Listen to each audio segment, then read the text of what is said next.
मेरा नाम शहजाद है और मैं ना रिक्शा चलाता हूँ और मैं दोनों टांगों से मजबूर हूँ, चल नहीं सकता हूँ।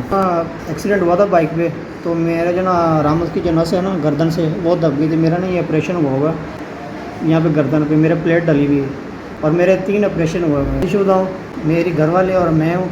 मैं रिक्शा चलाता हूँ और मैं सुबह 5 बजे का निकला हूँ। 600 रुपये रिक्शे की दिहाड़ी, रिक्शा मेरा दिहाड़ी पे है और मैं सुबह 5 बजे का निकला हूँ। अब 9 बजे घर पे आऊँ तो सिर्फ मेरे पास ये देखें, सिर्फ 100 रुपये मैंने पकड़ा है और मेरे से जो है ना काम नहीं होता है इशू, और मैं कोई और काम भी नहीं कर सकता। कमरा जो वो रेंट पे है।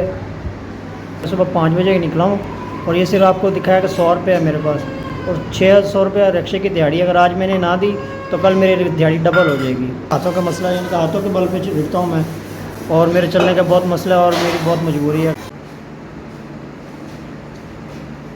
5000 दायरे का बहुत शुक्रिया, आपने मेरी 5000 की मदद की है, मैं आपका एहसानमंद हूँ। और मैं रिक्शा चलाता हूँ और मेरे को 50 रुपये कमाने बहुत मुश्किल है और आपने मेरी जो ना 5000 की मदद की है, मैं आपका एहसान कभी नहीं भूलूँगा।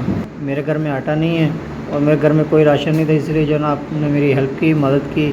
आपके इदारे का बहुत बहुत शुक्रिया और बहुत बहुत मेहरबानी। जब 5000 मुझे मिल गया।